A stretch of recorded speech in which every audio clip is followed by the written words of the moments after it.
बिस्मिल्लाहिर्रहमानिर्रहीम, अस्सलाम वालेकुम। प्रोग्राम मुकाबिल के साथ इस्लामाबाद स्टूडियो से मैं हूं सरवत वलीम रऊफ क्लासरा और सीनियर तज्जियाकार इरशाद भट्टी साहब हमारे साथ स्टूडियोस में मौजूद हैं। सर, आपका बेहद शुक्रिया।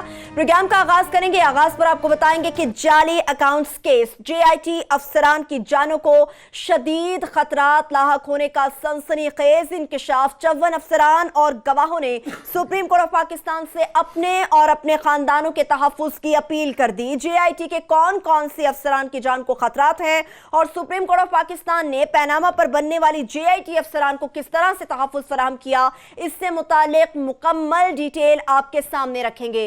प्रोग्राम के जब दूसरे हिस्से की जानिब बढ़ेंगे तो आपको बताएंगे कि सुप्रीम कोर्ट ऑफ पाकिस्तान में जाली बैंक अकाउंट्स की समाअत हुई। सुप्रीम कोर्ट ने बिलावल भुट्टो जरदारी और वजीर आला सिंध मुराद अली शाह का नाम ECL से निकालने का हुक्म दे दिया। जाली अकाउंट्स का मामला NAB को भेज दिया गया। सारा मामला ओमनी ग्रुप और बहरिया टाउन के मालिक मलिक रियाज के गिर्द घूमने लगा।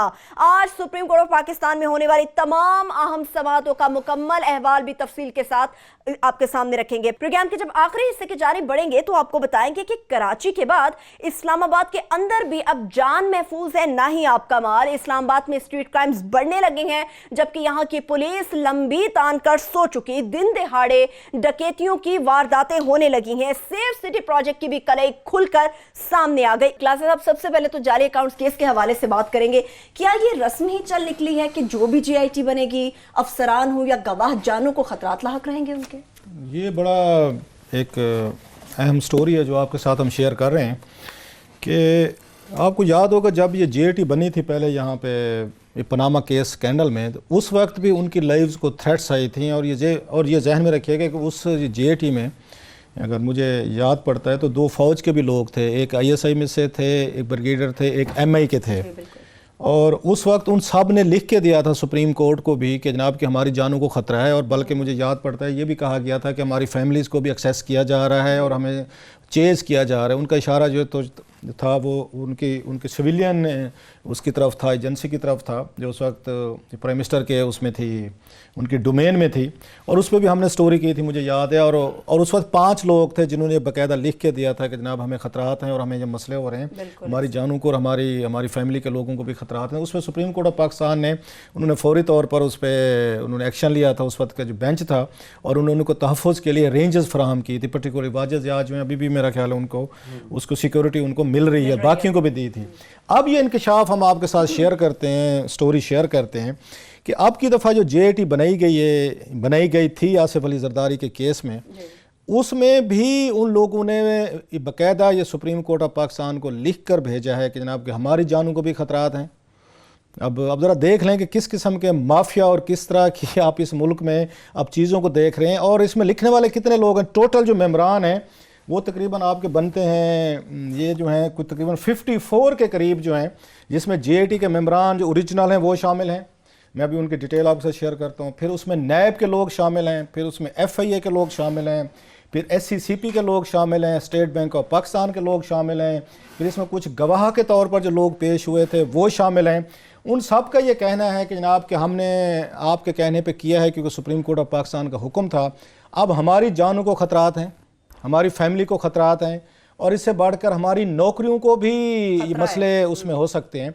और मुझे याद है जो पिछली पनामा वाली उनका बेंच था, 3 मेंबर जो उनको देख रहा था, सारा ओवरसी कर रहा था, जब मॉनिटरिंग बेंच था, उस वक्त उन्होंने ये बाकायदा आर्डर्स में लिखा था कि ये जो 5 लोग हैं इनको ना ट्रांसफ़र करेंगे, ना इनकी आप प्रमोशंस के इश्यूज़ जो हैं वो इनके अफेक्ट करेंगे।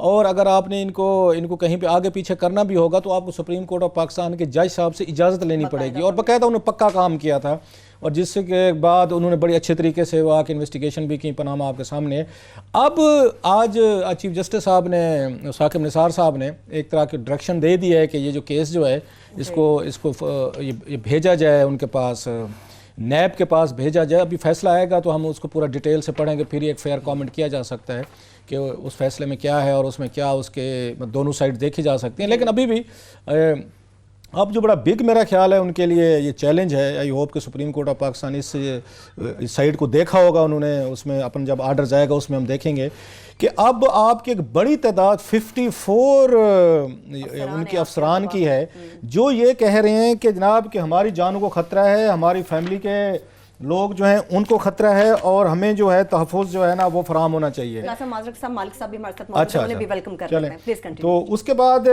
अब इसमें ये हो रहा है कि जिन लोगों से इनको मुलज़िमों को डरना चाहिए, जिनसे इन फैमिलीज़ को डरना चाहिए, वो फैमिलीज़ डर को तो छोड़ें, मतलब नैब को अगर वो लोग थ्रेट कर सकते हैं, वो एफआईए को थ्रेट कर सकते हैं। चलो स्टेट बैंक की तो मुझे समझ में आती है कि जनाब के वहाँ पे ये वाइट बाबू बैठे हुए हैं, एससीसीपी में बाबू हैं, बल्कि एफबीआर के लोग हैं, उनका नाम भी दिए गए हैं कि उनको भी खतरात हैं सर।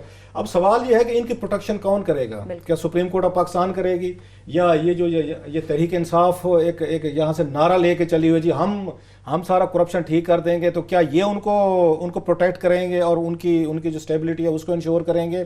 अब इसको एक मेरा ख्याल बिग इस पे क्वेश्चन मार्क इस पे आ गया है कि ये लोग इतने पावरफुल हो चुके हैं कि इन्होंने पनामा की जेआईटी को भी थ्रेट किया था, नवाज शरीफ एंड साहब कंपनी ने। अब आसिफ अली जरदारी पे हाथ डाला गया है, तो भी इस पे 54 जो अफसरान हैं या ऑफिशियल्स हैं, गवान हैं, वो ये कह रहे हैं कि हमारी जानों को भी खतरात हैं और हमें भी मसले हो सकते हैं यहाँ पे। तो अब ये वो पाकिस्तान है जो नया पाकिस्तान आप कहें। Over the period of time हम समझते थे कि सियासतदान हैं, सियासी लोग आ रहे हैं, ये बेहतर कंडक्ट करेंगे, अपने आप को जो हुकूमतें होती हैं मिलिट्री की उनसे अपना को डिस्टेंस करेंगे, कोई हमें न्यू बिगिनिंग नज़र आएगी। वो तो ये पता चला है कि ये तो इतने ही पावरफुल लोग हैं, ये चाहे जेल में हूँ, जेल से बाहर हूँ, आपको तो मैं जैसे मैंने कहा ना कि आपको वहाँ पे न्यूयॉर्क की, शिकागो की, आपको अमेरिकन फैमिलीज याद आ जाती हैं, या आपको कंबोडिया के, या वहाँ पे इनको मैक्सिकन वगैरह ड्रग्स बैरन जो हैं वो जिस तरह ऑपरेट करते थे और गवर्नमेंट अथॉरिटीज़ को थ्रेट करते थे, ऑफिशियल्स को, उनको, तो मुझे तो वो सीन लग रहा है। और एक ब्लॉकबस्टर एक जैसे फिल्म की एक कहानी होती है ना, तो आपको ऐसे लग रहता है। और ये किसी से खौफजदा नहीं है, ये किसी से नहीं डरते जनाब। कल ही मैं सुन रहा था आसिफ अली जरदार को, मालिक साहब के शो में हम कल थे, उन्होंने कहा यहाँ से शुरू हुए और वो लोग जो नॉन पॉलिटिकल सीट्स पर बैठे हैं वो बेवकूफ हो, वो जहलो। ये उन्होंने कल एड्रेस किया है इस मुल्क और कौम के जो टॉप के पावरफुल लोग हैं, जो नॉन पॉलिटिकल, अब हमारी जरूरत तो नहीं है कि नाम ले सकें जी नॉन पॉलिटिकल से क्या मुराद है उनकी, लेकिन उनका लगता यही है कि मैसेज जो है ना सर इस जरदारी साहब का वो डिलीवर भी हो गया है और उस पर वो रिसीव भी हो गया।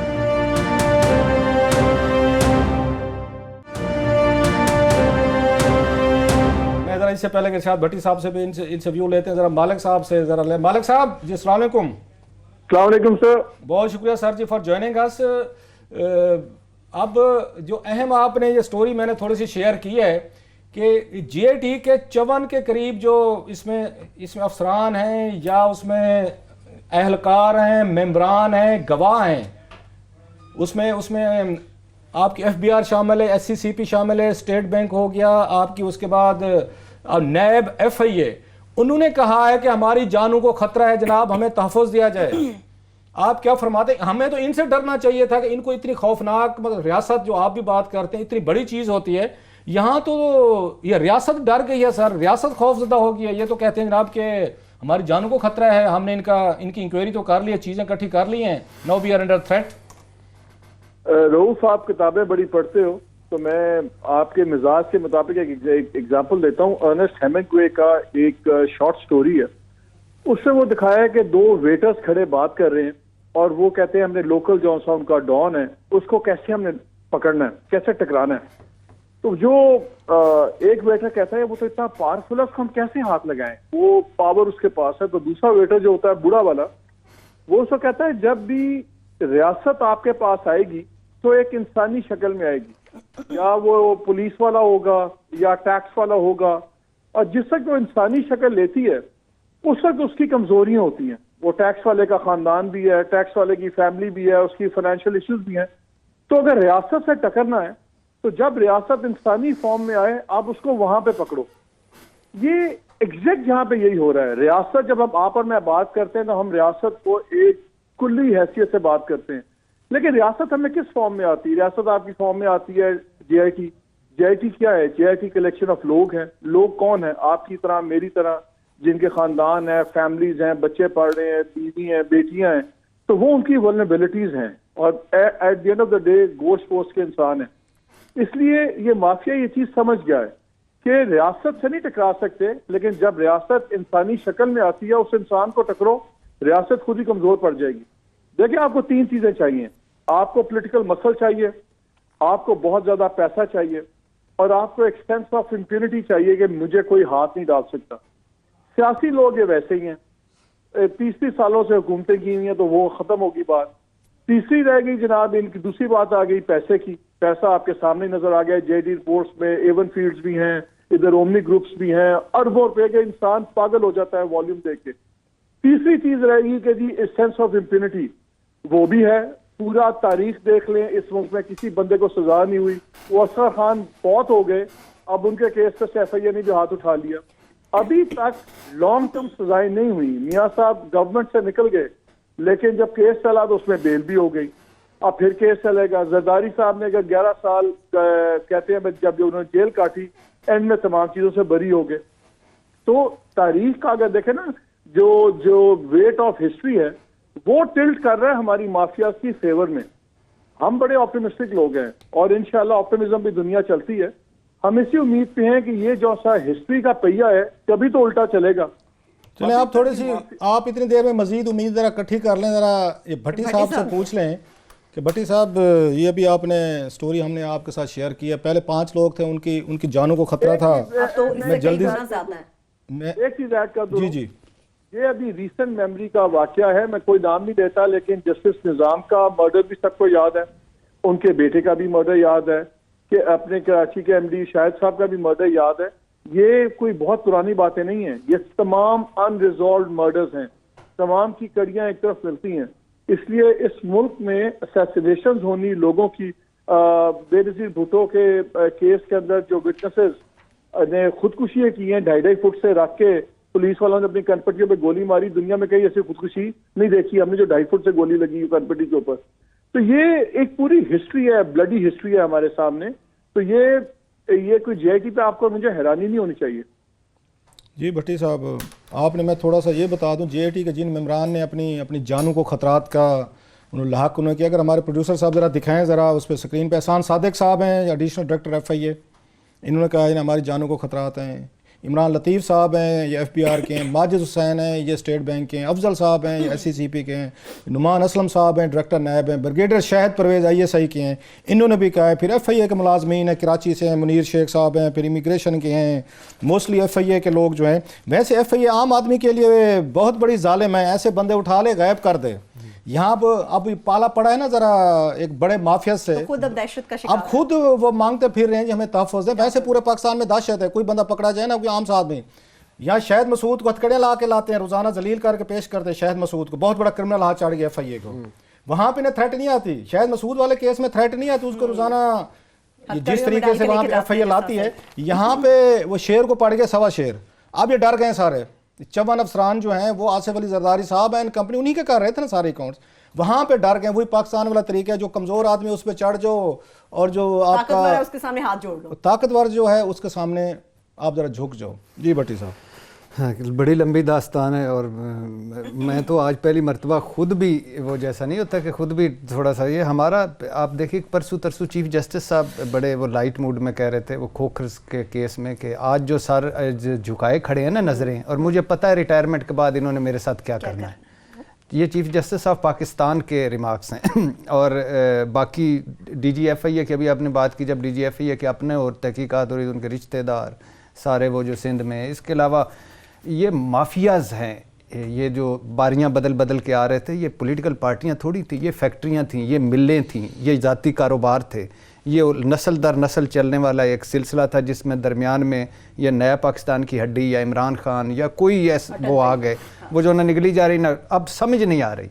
यानी सवाल मेरे असातिज़ा आमदन से ज़्यादा तुम्हें इससे क्या, चेयरमैन नैब की मजाल और जुर्रत, मैं नैब को मैं हुकूमत को थ्रेट कर रहा हूँ। हाँ, ये उन्होंने कल कहा जहलो और बेवकूफ़ हो, अपना काम इस्लामाबाद में मैंने कल उनको कहा आज कहा कि इस्लामाबाद में उन्होंने कहा कि सारे अंधे गूंगे बहरे बैठे हुए हैं, बकरी पे चढ़ा दो मुझे, मैं पॉपुलर होना चाहता हूँ, जेल मेरा दूसरा गाल है, पॉपुलर होना चाहते क्यों असिस्टेंट डायरेक्टर से ले रहे हैं जमानतें, जाएं जाके दूसरे घर में जाएं, नहीं ला लें, मैं दूसरे दिन कर लें। और ये है मियाँ जावेद को, डॉक्टर साहब का छोड़े, मियाँ जावेद को मरने के बाद भी हथकड़ी नहीं उतरी, वो मजिस्ट्रेट ढूंढते रहे थे कि मजिस्ट्रेट कब आएगा और वो उतारेगा। ये बाबे लाडलों का मुल्क है, पप्पुओं का मुल्क है, ये मनशा बम्बों का मुल्क है, ये ऊपर से नीचे तक माफियाज हैं। और ये पहली मरतबा इसमें दरारें आई हैं। इमरान खान साहब और ये जो नए पाकिस्तान की बोंगियाँ और नालायकियाँ और नायलियाँ हैं ना, अल्हम्दुलिल्लाह, अगर ये जारी रहीं तो ये फिर से आ जाएंगे और फिर से हम खेलेंगे मरियम नवाज साहब और बिलावल उनके साथ और उनके साथ। तो ये एक सर्वाइवल का मसला है, इसमें वो ऑल आउट जाएंगे। अब अगर अदालतें उनको टाइम दे रही हैं, ज़मानतों पे ज़मानतें दे रही हैं, उनको रिलीफ मिल रहे हैं, बिलावल वालदा का मिशन लेके चला हुआ है, बाकी वो सीएम है, और वही बिलावल वो कहता था कि 3 नस्लों को एक्सपोज कर दिया है जीआईटी ने। कोई लीगल राइट नहीं है नवाज शरीफ को कि ओहदे पे रहने का। आज मुराद अली शाह को है राइट, लीगल राइट, वो रह सकते हैं। तो सिंध तो एक जजीरा था, उस जजीरे में हाथ डाला इन अफसरों ने और इन सारों ने, तो ये होना था। और अभी आगे देखिए क्या होता है। आगे तो बड़ा कुछ होगा। एक छोटी सी ब्रेक से वापस आएंगे। ब्रेक से वापसी के बाद आपके साथ बहुत सी अहम चीजें शेयर करेंगे। जिस तरह से नए पाकिस्तान की बात हो रही है, पुराने पाकिस्तान में सब कुछ पुराना था, नए में सब कुछ नया मिलेगा, मगर इस नए पाकिस्तान का वजीर आजम इमरान खान भी पार्लियामेंट को अहमियत देने से इनकारी है। उनकी तमाम तर सिचुएशन और सरगर्मियों से मुतालिक मजीद आपके साथ शेयर करेंगे। हमारे साथ रहिएगा।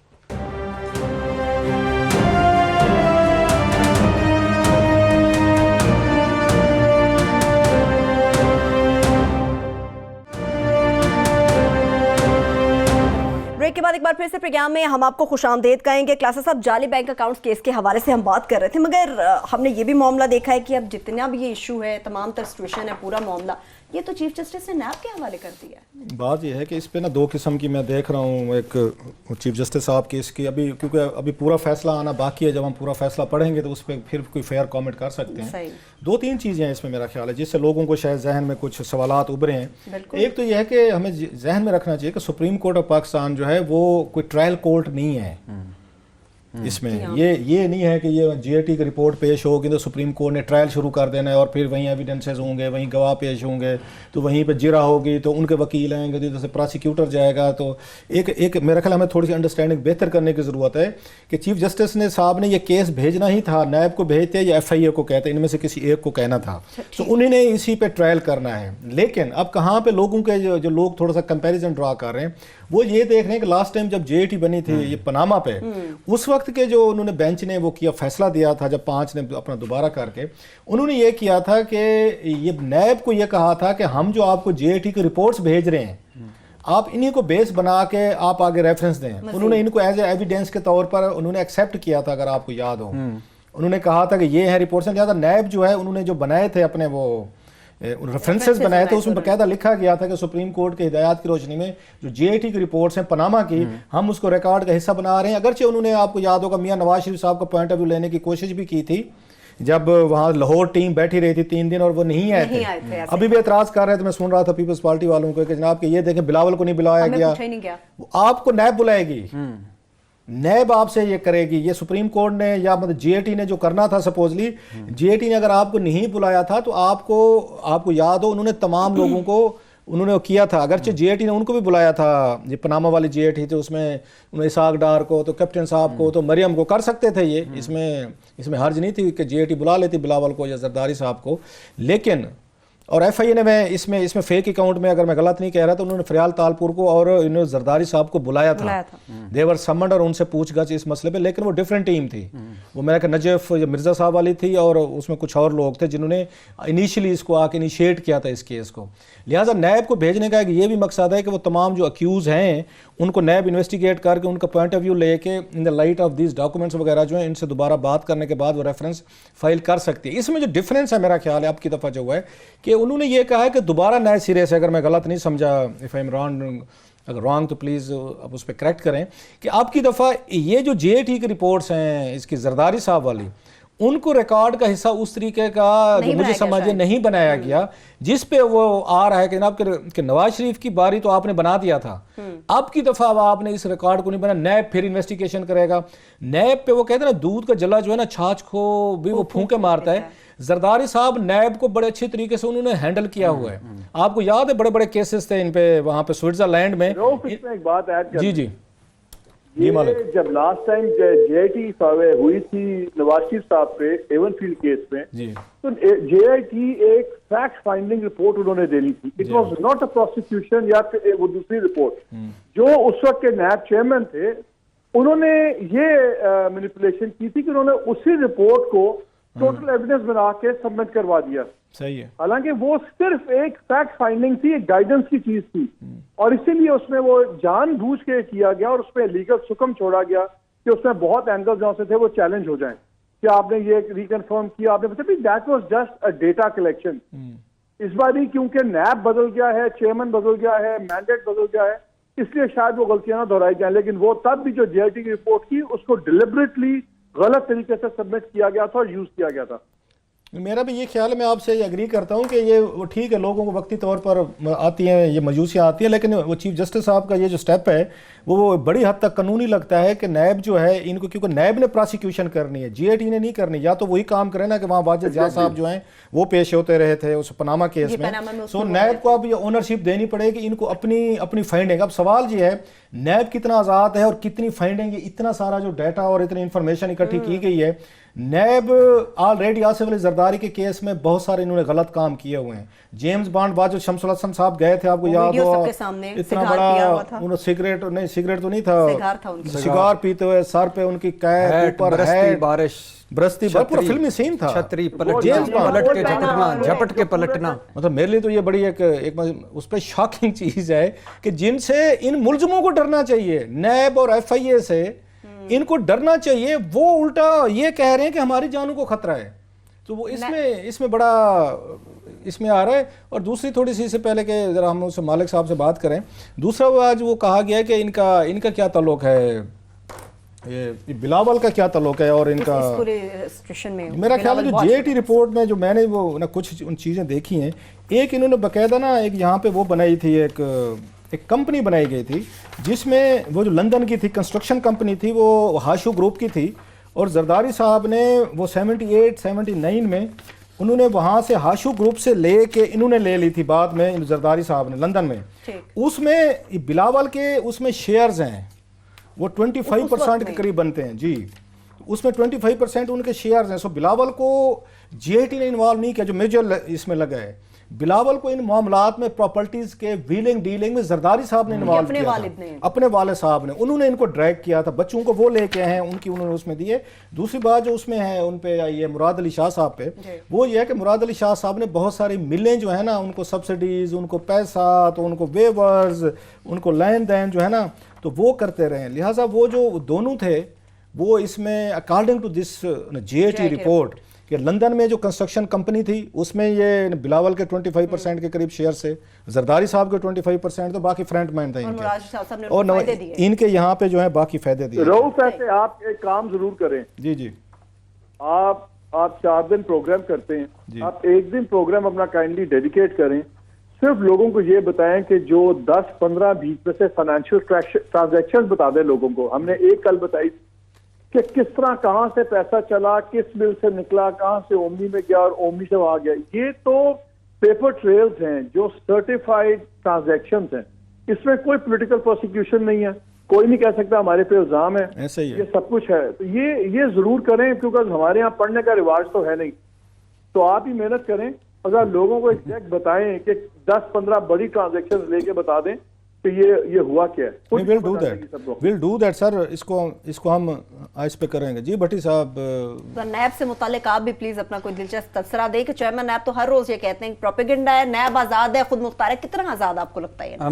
मुझे एक मजे की बात है कि चेयरमैन नैब को खुद भी थ्रेट्स मिले हैं और खुद भी चेयरमैन नैब अंडर थ्रेट है। ये अल्हम्दुलिल्लाह यहाँ किसी को किसी से खतरा, सबको सबसे खतरा है अल्लाह के फजल से, और ये है। और वो चेयरमैन नैब से बार बार कई मरतबा ऑफ द रिकॉर्ड के मतलब कह चुके किस ने दिए, क्या दिए, क्या हुए, क्या नहीं, वो तो लंबी कहानी है। लेकिन मुझे बड़े मेरी इस पे मुखालफत होती है करते हैं, मुझे इस चेयरमैन नैब से उम्मीद है। जावेद इकबाल साहब, हाँ, मुझे मुकम्मल उम्मीद है इससे। ये ऑनेस्ट आदमी है, डेडिकेटेड आदमी है, और वो उन राहदारियों में जहाँ लोग कानों में कहते थे कि नवाज शरीफ साहब का केस आया है, इस तरह कानों में कहते थे, वहाँ उसने किया है और वहाँ सारा कुछ कर रहा है।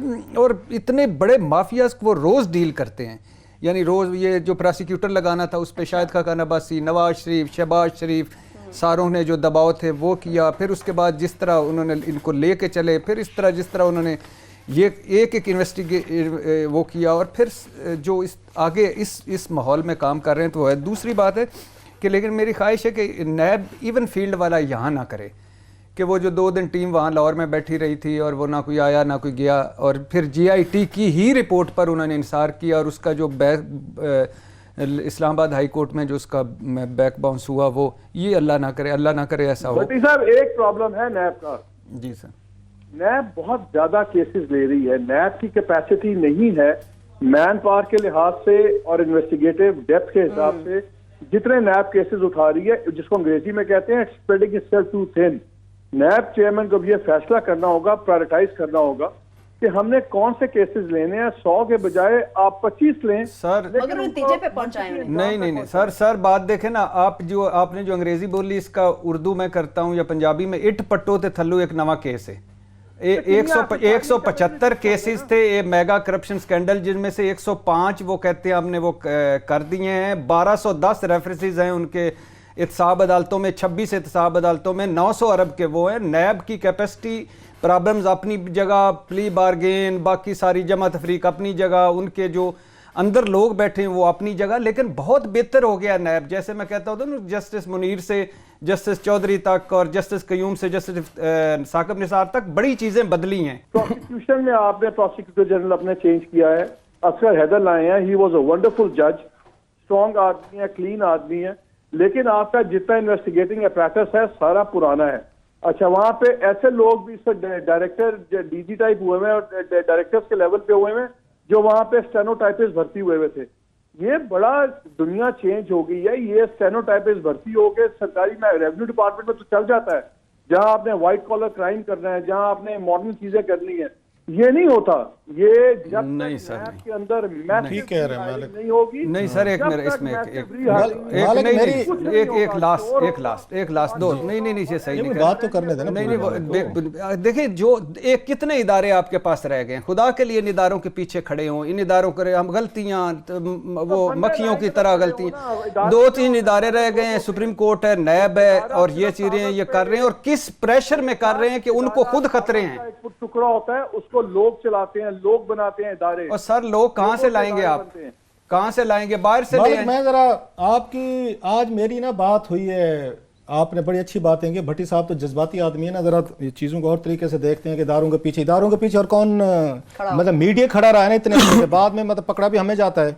मीडिया नहीं खड़ा हो तो कौन खड़ा हो? ये 2-4 लोग ही थे ना जो खड़े हुए थे, JT के पीछे भी खड़े थे, नैब को भी उठाने की कोशिश कर रहे थे, FIA को भी कह रहे थे। ये कंप्रोमाइजेस हम लोगों ने नहीं किए, ये नैब कंप्रोमाइजेस करता है, या FIA करती है, या इनके स्टेट बैंक ने किए हैं, या FBR ने किए हैं। कोई हम लोगों ने बैठ के इनको कमजोर करने की कोशिश नहीं की। ये पावर कोई आपको देता नहीं, आपको लेनी पड़ती है, ये दुनिया भर का असूल है। मेरी आज नैब वालों से किसी ना बात हुई है, जो बातें आपने की है ना मालिक, ये बड़ी शानदार बातें की हैं बकायदा, बल्कि हमारे पास इसकी पूरी हमने बनाया भी हो। अगर आप ज़रा स्क्रीन पे दिखाएं प्रोड्यूसर साहब, इसी पे आज हमने काम किया सारा। वो ये बात कहते हैं कि दुनिया भर में वाइट कॉलर क्राइम को पकड़ने के लिए आपको 2-4 चीज़ें आपको ज़रूरी होती हैं। टॉप ऑडिट फर्म जो होती हैं आप हायर करते हैं, आप वो आती हैं। ज़रूरी नहीं है कि नैब और FIA के पास बड़े, जैसे उन्होंने कहा कोई स्टेनो था, कोई रिकॉर्ड कीपर था, कोई कंप्यूटर ऑपरेटर था, आपने उस वक्त भर्ती किया, आज आपने उनको टॉप पोजीशनें दे दी हैं।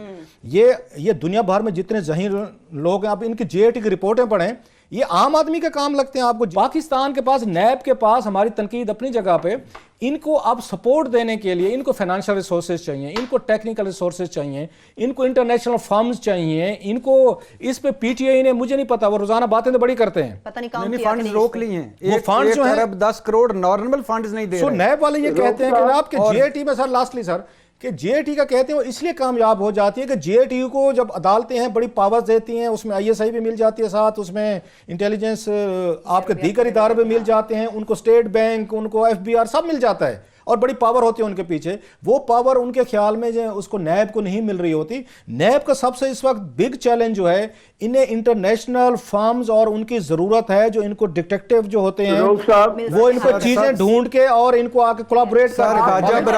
ख्वाजा बरादरान के खिलाफ 75,000 रुपए को उन्होंने वकील किए हुए थे, जो उनके साथ मिल गए। नैब को फंड्स रुके हुए हैं, तनख्वाहें रुकी हुई हैं, उनके पास अपनी स्याही के लिए पैसे नहीं। आप डिटेक्टिव की बात करें, इमरान खान साहब को हुकूमत के उन्होंने चंद बंदे बुलाए, उन्होंने फंड्स रोक लिए। 300 बिलियन रुपीस हमने, और पहले दिन चेयरमैन नैब जो ही दाखिल हुआ कमरे, इमरान खान कहते हैं आपने जो 6 महीने में इज्जत कमाई है वो कुछ सोच नहीं सकता, आप हुक्म करें। उन्होंने कहा मेरे फंड्स दे दें, और फिर फंड्स नहीं मिले, बहुत बड़े लेटेस्ट 2 केसेस बहुत बड़े पकड़े गए। एक मार्कोस का केस था इंडोनेशिया का, वो इंडोनेशियन अथॉरिटीज नहीं थी, वो इंटरनेशनल 2 फर्म्स हैं जिनको हायर किया गया, जिन्होंने तमाम एसेट्स प्रॉपर करके निकाल के पकड़ा दिए।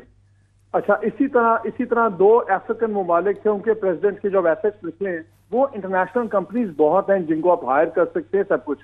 कैपेसिटी सीरियस इशू है। मुझे जिस बात का डर है ना रऊफ, वो ये है कि हमारे सिस्टम में कैपेसिटी नहीं है इन्वेस्टिगेट और प्रोसिक्यूट करने की।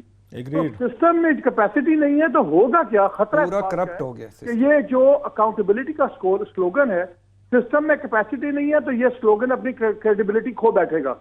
और अगर सबसे बड़ा खतरा, अगर इस वक्त ये अकाउंटेबिलिटी मंतकी अंजाम पर ना पहुंची, तो जिस तरह की हमारी नेशनल साइकी है, हमने कहना है कि जी लो जी इत्थे कुछ नहीं बदल सकता, होना कुछ भी नहीं। लोग अभी न्यूट्रल भी हुए हैं, वो दोबारा पार्टी के बड़े लीडरों के पीछे लग जाएंगे कि पैन ए परमानेंट चीजा ने इन्होंने कोई नहीं हाथ ला सकता, और ये कल्चर करप्शन का हमेशा के लिए परमानेंट हो जाएगा। फिर आपके सामने एग्जांपल है सूडान, दूसरे मुल्क, इसी तरह वो मुल्क आहिस्ता आहिस्ता डिटेरिएट होकर टूटते हैं। पहले माफियाज बनते हैं, फिर वॉरलॉर्ड्स बनते हैं, फिर सेंट्रल अथॉरिटी टूटती है। सर, ईस्ट इंडिया कंपनी ने, मालिक आपकी बात काट रहा हूं, ईस्ट इंडियन कंपनी जो तिजारत करनी आई थी उसने चंद 100 अफसरान के साथ पूरे हिंदुस्तान पे कब्जा कर लिया था, क्योंकि यहाँ की करप्ट एलीट जो है वो इस काबिल नहीं रह गई थी को सिस्टम को चला सकती। अंग्रेज है हजारों मील दूर, उन्हें पूरे हिंदुस्तान में कब्जा कर लिया 4-5 अफसरान। वैसे प्लीज अब आए ना, अब एक और आ जाए, ईस्ट इंडिया कंपनी कब्जा कर। मुझे जरा ब्रेक की जानी पड़ना है, ब्रेक से वापस आएंगे। बिल्कुल, मालिक साहब हमारे साथ मौजूद है। सर, आपके कीमती वक्त का बेहद शुक्रिया। जब ब्रेक से वापस आएंगे तो गुफ्तगू का सिलसिला आगे बढ़ेगा। ये जानने की कोशिश करेंगे कि रोजगार का वादा किया था तहरीक इंसाफ ने, बेरोजगारी करने पर वो क्यों तुल चुके हैं, और वफाकी दारुल हुकूमत इस्लामाबाद चोरों, डाकुओं और लुटेरों के हत्थे क्यों और किस तरह से चढ़ गया। इससे मुतालिक आपके साथ शेयर करेंगे, हमारे साथ रहिए।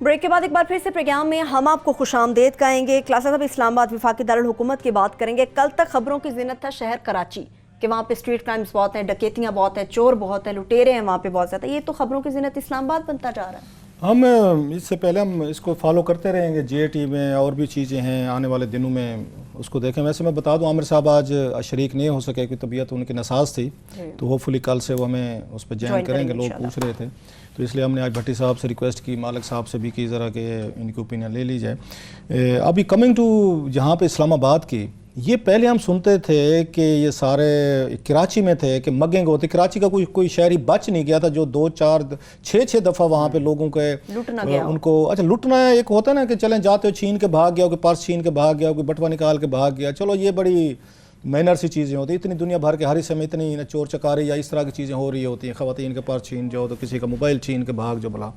एक अगली स्टेज होती है कि गन निकाले और अगले के उस पर सर पे रख के ना आप उसको वो करें, आप उसको कहेंगे जो कुछ तुम्हारे पास है ना इसको निकालो। कराची में इसी वजह से बहुत कुछ हुआ है वहाँ पे कि कराची बदनाम रहा है बड़े अरसे तक। अभी भी वहाँ पे काम होते हैं। अब ये काम in the heart of Islamabad शुरू हो गया है। यहाँ ब्लू एरिया में ये काम हुए हैं। वहाँ पे मोटरसाइकिल सवार जो हैं वो आते हैं, वो यहाँ पे कार के वारदातें लोगों से चीज़ें छीन के जाते हैं। हमारी गली में 4 वारदातें पिछले हफ्ते माशाल्लाह। ये I-8 का बता रहे हैं, जो ये सबसे ये पॉश एरिया है। 2 गली छोड़ के कत्ल हो चुका है माशाल्लाह।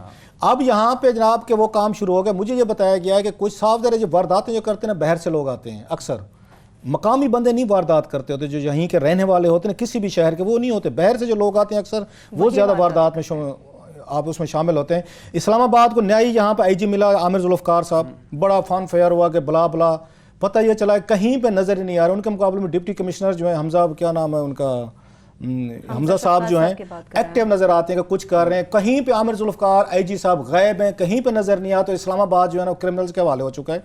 ये वो शहर है जिस पे मतलब जहाँ इलीट रहती है। हमारे साथ इनके मालिक साहब जो हैं, हमारे दोस्त अभी लाइन पे थे, उनकी टीम की मेंबर हैं। इनके साथ ही वहाँ पे इसमें G13 में एक बहुत बड़ा वाक़या हुआ है, दिन दहाड़े हुआ है। तो हमने उनसे रिक्वेस्ट की थी ज़रा हमें डिटेल बताएं कि ये वाक़या क्या हुआ है, कैसे हुआ है। तो शहर यार अफरीदी साहब को तो हम उनकी शान में गुस्ताखी कर नहीं सकते, ना सेक्रेटरी इंटीरियर साहब को कुछ कहा सकता है। आमिर जुल्फकार साहब वैसे सुने बहुत बड़े आदमी हैं, उनको तो कुछ ही नहीं कहा जा उनको तो कुछ भी नहीं कहा सकता। आईजी साहब को जरा सुन लेते हैं कि इस्लामाबाद में कौन सा कल्चर, क्या क्या नई कहानी शुरू हो गई। लोग कराची को रोते थे, इस्लामाबाद में वही काम शुरू हो गया। जी साजिद, अस्सलाम वालेकुम। जी वालेकुम सलाम। ये जरा बताएंगे हमें क्या हुआ है वहाँ पे आपके इलाके में जहाँ पे आप लोग रहते हैं। आपको फेसबुक स्टेटस में देख रहा था, बाद में आपसे बात भी हुई है थोड़ी सी, हमने भी इसकी सुनगुन की है। जरा हमें बताएंगे कि क्या है, again what happened there. Classes साहब, जुम्मे वाले रोज तकरीबन शाम को 7 साढ़े 7 बजे का वक्त था। मेरे नेबर्स में ही आर्मी से रिटायर्ड मेजर साहब हैं, उनका जवान बेटा है तकरीबन 17 साल का। वो बच्चा जो है वो घर से निकला है और थोड़ा सा कुछ फासले पे जो है उसका दोस्त रहता है, वो उसके घर किसी काम से निकला है और उसके वालिद साहब भी वहीं गैरेज में ही मौजूद थे। तो वो कह रहा है कि मैं जैसे ही एक गली क्रॉस करके अगली गली के पास गया हूँ तो वहां से 2 लड़के आ रहे थे सामने से। कह रहा देखने में वो मुझसे भी छोटे नजर आ रहे थे, 15-16 साल के, लेकिन वो जब नजदीक आए हैं तो उन्होंने एकदम से जो है गन निकाल ली है और वो जो है वो मुझ पे तान के तो कहा है कि जो तुम्हारे पास है वो निकाल दो वरना हम तुम्हें गोली मार देंगे। वो कह रहा है कि जी मैं उस वक्त अक्लमंदी उसने ये की है कि उसने कहा हाँ, रिजिस्ट करने की वजह से कहा कि मैं आपको देता हूँ, और उसने जेब में हाथ डालते डालते एकदम उस लड़के के ना रिवॉल्वर वाले हाथ पे ही हाथ मारा। तो उस वक्त तक वो जो लड़के थे, जो रॉबर्स थे, उन्होंने गोली भी चला दी। तो वो जो है लकीली उसको नहीं लगी लेकिन गन गिर गई। तो उस बच्चे ने ये किया कि उनके उठाने से पहले वो गन उठा ली और फिर उसके बाद वो दोनों लड़के भाग गए, एक दूसरी तरफ चला गया।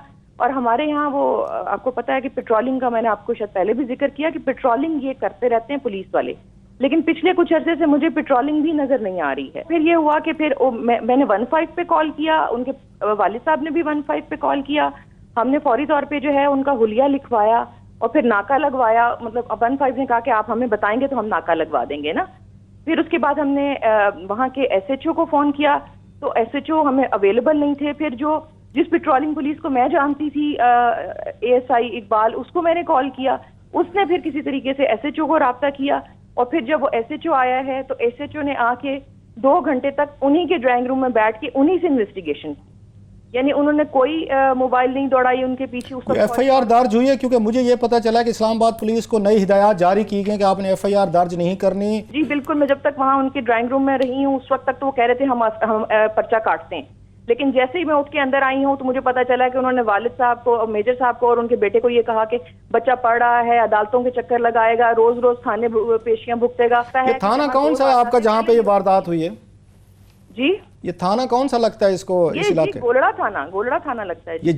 ये G13 का वाकया जहाँ पे हुआ है सारा? जी हाँ ये मुझे बताया गया है कि यहाँ पे ये सेवर फूड जो है इसके बहर वहाँ पे 3 मोटरसाइकिल सवार जो हैं 6 वारदातें कर चुके हैं और इस्लामाबाद पुलिस यहाँ पे सेफ सिटी प्रोजेक्ट लगाए थे, 14 बिलियन रुपीस के उन्होंने खर्चे किए थे। तो अब इस वक्त लेटेस्ट क्या पोजीशन है? सो कोई FIR नहीं हुई, कोई कुछ नहीं हुआ? उसके बाद उन्होंने FIR नहीं काटी। वो वही उनको कहा, बच्चे को भी उन्होंने जरा थोड़ा सा डरा दिया कि बच्चा तुम्हारे एग्जाम्स आ रहे हैं तो तुम अदालतों के चक्कर लगाते रहोगे।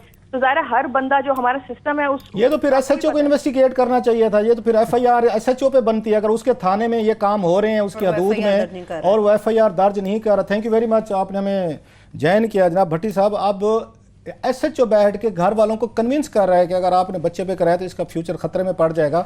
मेरा तो ख्याल है FIR अगर कोई इंसाफ बच गया है ना, इस पूरे की तफ्तीश करवा के अगर SHO ने ये मशवरे दिए हैं घर के ड्राइंग रूम में, इस SHO पे और उस ये पूरे थाने को इन्वेस्टिगेट करना चाहिए, FIR उन पे दर्ज होना चाहिए। और इस्लामाबाद में अब ये केसेस आम होना शुरू हो गए हैं, पिस्तौल उठाएं और जाके लूटूं या लोगों को सरेआम दिन दिहाड़े लूटना शुरू कर दें। बारह मुबारक हो जी, नई IG साहब इस्लामाबाद के लग चुके हैं, एक नई पॉलिसी आमिर जुल्फकार साहब, उन्होंने ये आते ही ये उनको सलामियां मिल रही हैं। इसका कोई हल भी तो हुकूमत को देखना पड़ेगा। हल क्या करें? जो कोई यहाँ कॉम्पिटेंट अफसर हैं किसी को लगने देते नहीं है।